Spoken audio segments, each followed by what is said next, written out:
चले जाओ रोहितास, और कभी लौट के नहीं आना। रोहितास को मां ने जंगल में भगा दिया और इसी बात के बदले में हरिश्चंद्र में वरुण में घर में लड़ाई हुई। वरुण बोले तुमने अपने बच्चे को कहीं छुपा दिया हरिश्चंद्र। हरिश्चंद्र बोले महाराज माफ करना, मुझे नहीं मालूम में लड़का है। लड़ाई हो गई, हरिश्चंद्र वरुण से हार गए और ये घर में बीमार पड़ गए। इधर रोहितास जंगल में भटक रहा है। 3 दिन हो गए, पानी भी नहीं मिला। तो एक वृक्ष की छाया में रोहितास बैठ गया, मन में विचार करने लगा, परमात्मा वैसे तो मैं राजा का लड़का, लेकिन कैसी हमारी किस्मत जो आज पानी भी नसीब नहीं है। और बैठ के रोहितास रोने लगा और सोचने लगा ये कैसी है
विश्वामित्र की बेरोई पहुंच गई वहां।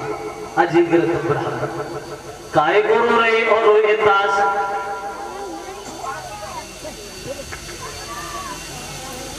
काय गुरु रहे।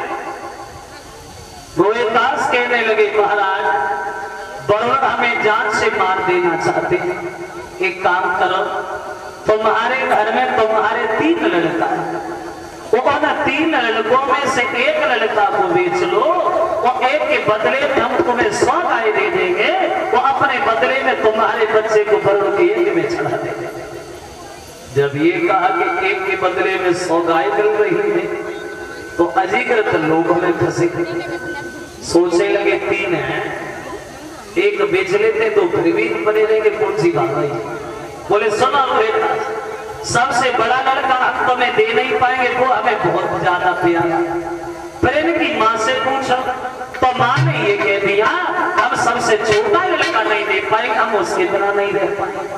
तो जो बीच वाला लड़का था जिसका नाम था सुना शेष, वो दोनों हाथ जोड़ के खड़ा हो गया, बोला भैया रोहितास ना हम बापों को प्यारे हैं और ना माँ को प्यारे हैं, इससे बढ़िया ये है कि हम वरुण के यज्ञ में चल जाए, वही बढ़िया है। तुम हमें दे दो 100 गाय दे दी, सोना शेष खरीद लिया, चल दिया।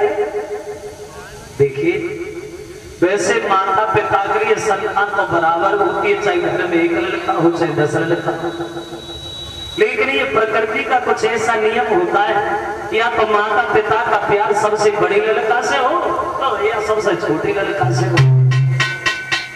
अब भी सब आए लगे रात में गिनती का कोई नहीं मानता। रास्ता में विश्वामित्र में कहा जा रहे हैं, जवाब दी हम वरुण के यज्ञ में चलने जा रहे हैं।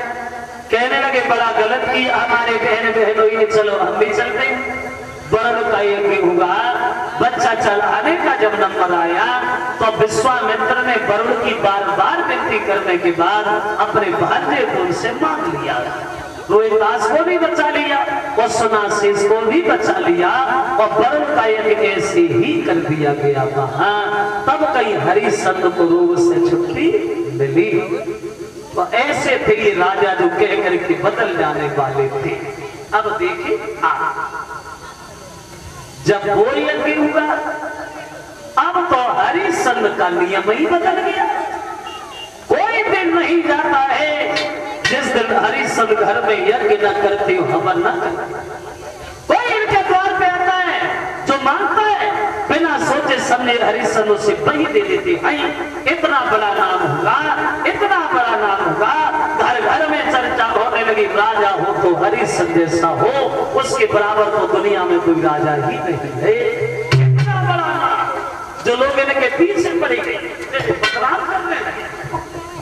और एक बात और है, समाज में बड़ी मेहनत करने के बाद कहीं थोड़ा सा नाम होता है, बहुत मुसीबत उठाने के बाद कहीं थोड़ा सा नाम होता है।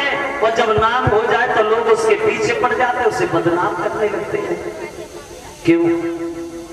जो है नाम वाला कोई तो बदनाम। अरे हमारे अगले में तुम्हारा क्या काम है? जिसका नाम ही है वो बदनाम का ही। बदनाम तो वही होता है जिसका नाम होता है, जिसकी इज्जत नहीं उसकी बेइज्जती का ही। इतना बड़ा नाम होगा सोता हो, देवता में चर्चा होने लगी। राजा हो तो हरिश्चंद्र जैसा, उसके बराबर तो दुनिया में कोई दानी नहीं है। वशिष्ठ बोले चेला के लिखा है हमारा, और मुझे अपने सिर पर कुल घमंड है। हरिश्चंद्र मर जाएगा लेकिन धर्म को कभी पीठ नहीं दिखाएगा। तो विश्वामित्र वही पास ही बैठे थे, वो चले गए, वो खड़े हो गए, चिल्लाने लगे, पागल हो गए, कैसे दानी करे तुम्हें? वर्ण का एक नहीं कर पाए उसकी। 100 गाय का लाले थे कि हमारे भांजे को खरीदा उसकी, वो दानी नहीं है, बिल्कुल नहीं है। वशिष्ठ कहने लगे तो चिल्ला काय को रही हो भैया? अरे मान लिया करो दानी है का होगा तुम्हारी नजर में, मेरी नजर में थोड़ी है। वो क्या जाने दान होता क्या? और बोले विश्वामित्र,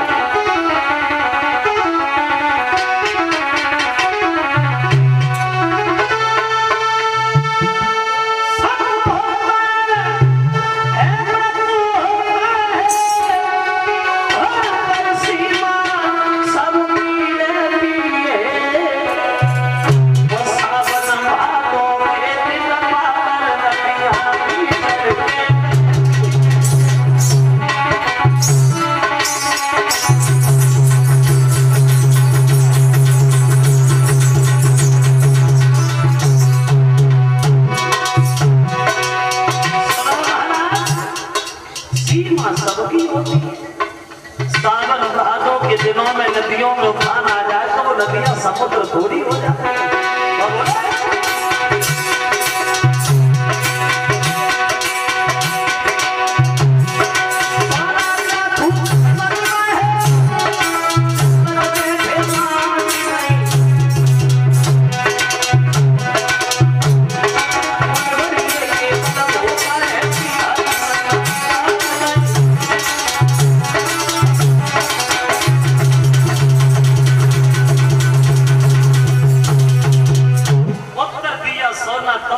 चमकता है जब तक उसे आंच में न डालना चाहिए। अरे थोड़ा नाम हो गया।